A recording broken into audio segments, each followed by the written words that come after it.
ঠিক না? আপনারা শুনেন ভালোভাবে, গভীর মনোযোগ। আমি কোরআন এবং হাদিস থেকে আপনাদেরকে সব কথাগুলো বলবো। 1 নম্বরের মধ্যে কাবা শরীফের মধ্যে ছিল 360টা মূর্তি। 360টা এই মূর্তিগুলো দুর্বৃত্ত করে কাবাকে কাবা বানাইলো, তাওয়াফের উপযুক্ত বানাইলো, জুলুস করে করে তাওয়াফ করাইলেন দয়াল নবী। উচ্চস্বরে বলুন সুবহানাল্লাহ। আল্লাহর রসুলের এই আগমন মা আমেনা রাদিয়াল্লাহু তাআলা আনহা, খাজা আব্দুল্লাহ রাদিয়াল্লাহু তাআলা আনহুর স্ত্রী, আমার রসুলের আম্মা জান মা আমেনা রাদিয়াল্লাহু তাআলা আনহা বলতেছেন, খাজা আব্দুল্লাহ রাদিয়াল্লাহু তাআলা আনহুর সাথে যখন আমার শাদী মোবারক হলো, বিবাহ হলো, কাবা শরীফের দরজার মধ্যে আমরা দুজন স্বামী স্ত্রী দুজন আল্লাহর ঘরকে সাক্ষী রেখে খাজা আব্দুল মুত্তালিব এবং আমার রসুলের নানা, ওনারা দুজন কাবা শরীফের 2 দরজার দরিয়া রাখছিল। আল্লাহ সুবহানাহু ওয়া তাআলা সেই বিবাহকে কবুল করেছিল। খাজা আব্দুল্লাহ রাদিয়াল্লাহু আমার রসুলের আব্বা জানের চেহারা মোবারকটা নূর, কপালটা লাইটের মতো জ্বলতেছিল। কেন? পরপর আদম আলাইহিস সালাম থেকে ঈসা আলাইহিস সালাম পর্যন্ত যার নসল দিয়ে দয়াল নবীর নূর মোবারক আস্তে আস্তে আব্দুল মুত্তালিব থেকে খাজা আব্দুল্লাহর কপাল মোবারকে নূরুন নবীর নূরটা চলে এসেছিল। উচ্চস্বরে বলুন সুবহানাল্লাহ। একজন নয়, 2 জন নয়, আমার রসুল পাকের আব্বাজান মুহাম্মদ সাল্লাল্লাহু আলাইহি ওয়াসাল্লামের আব্বাজান, উনাকে শাদী করার জন্য 300টা মা, 300 মহিলা প্রস্তাব দিয়েছিল রসুল পাকের আব্বাজানকে শাদী নেয়ার জন্য। কেননা খোদা আব্দুল্লাহর ভিতর এমন একটা নূর আছে, এমন একটা নূরের প্রকাশ আছে, এই আব্দুল্লাহর নূরটা যার ঘরে যাবে, যার বংশ যাবে, সেই বংশটা কিয়ামতের জন্য আলোকিত হয়ে যাবে।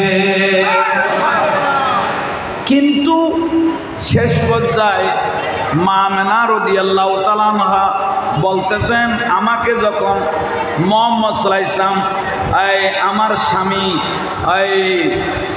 আমার ছেলের আব্বাজান মুহাম্মদ সাল্লাল্লাহু আলাইহি ওয়াসাল্লামের যখন খাজা আব্দুল্লাহ শাদী মোবারক করলেন, গড়ে নিয়ে গেলেন। গড় কোথায়? কাবা শরীফ থেকে বিবাহ হওয়ার পরে কাবা শরীফের পাশে সাফা মারওয়া, যারা আল্লাহর ঘরে গেলেন দেখলেন সাফা মারওয়ার পাশে একটা পাহাড় ছিল, এখনো অর্ধেক বাজা আছে, বাদ বাকি কেটে ফেলেছেন। এটার নাম হলো জবলে আবু কোবাইস। জবলে আবু কোবাইসের পাশে দয়াল নবীর ঘর মোবারক ছিল। উচ্চস্বরে বলুন সুবহানাল্লাহ। পাহাড়ের পাশে আবু জেহেলের ঘর ছিল, বর্তমানে পায়খানা, ঠিক না? করে বিবাহ করে নিয়ে গেলেন খাজা আব্দুল্লাহ, নিয়ে যখন নূরের মতো দেখতেছি, আমাকে যখন শাদী করে ঘরের মধ্যে নিয়ে গেলেন, আমি আব্দুল্লাহর চেহারা মোবারকের দিকে তাকিয়ে আছি, এত সুন্দর মানুষ, এত লাইটের মতো জ্বলতেছে। হঠাৎ করে দেখতেছি খারাজা মা হুয়া নূর, দেখতেছি খাজা আব্দুল্লাহর কপাল থেকে একটা নূর বের হয়ে আমি আমেনার কপালের মধ্যে ঢুকে গেল। খাজা আব্দুল্লাহ রাদিয়াল্লাহর নূরটা মা আমেনার কপালের মধ্যে ঢুকে গেল। আব্দুল্লাহ রাদিয়াল্লাহু যিনি জ্বলতেন, ওনার সৌন্দর্যটা কমে গেল, নূরটা চলে গেল মা আমেনার ভিতর। উচ্চস্বরে বলুন। খাজা আব্দুল্লাহ রাদিয়াল্লাহু বলতেছেন, আমেনা, আমার নূরটা তো তোমার কাছে চলে গেছে। এখন আমি রাস্তায় যখন প্রতিদিন বের হতাম, হাজার হাজার পুরুষ মহিলা আমার দিকে তাকিয়ে থাকতো, আমি এত সুন্দর, এখন তো সৌন্দর্যটা তোমার ভিতর চলে গেল। ওনার ভিতর একটা লজ্জা চলে আসতো, উনি আর দিনের বেলায় বের হতেন না, উনি রাতে বোরকা পরে, এই জমানার মধ্যে উনি মুখ ডেকে বের হতেন। উচ্চস্বরে বলুন। খাজা আব্দুল্লাহ রাদিয়াল্লাহু বলে, আমি রাতের মধ্যে কাবা শরীফের মধ্যে গেলাম গোমটা দিয়ে, কারণ আমার সৌন্দর্য চলে গেছে আমেনার ভিতর। শেষ পর্যায়ে প্রথম মাসের মধ্যে মা আমেনা বলে খেজুর পাতার ঘর, আমি যখন ঘরের মধ্যে আছি, আমার স্বামী খাজা আব্দুল্লাহ রাদিয়াল্লাহু তাআলা আনহু কাবা শরীফের মধ্যে গেলাম। 14 তারিখের সাত ছিল, আমি ঘরের মধ্যে একলা বসে রইলাম। বসার পর রাত যখন হয়ে আমি একটু করে শুয়ে পড়লাম। শুয়ে পড়ার সঙ্গে সঙ্গে একটা লম্বা মানুষ সুন্দর কাপড় চোপড় পরে দেখতেছি আমার ঘরটা তোয়াফ করতেছে।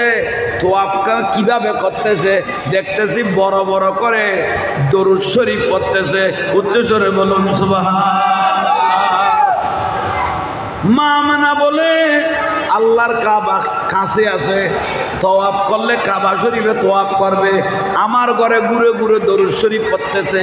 উনি কোন মানুষ? খেজুর পাতার গর্ত দেখা যাচ্ছে না?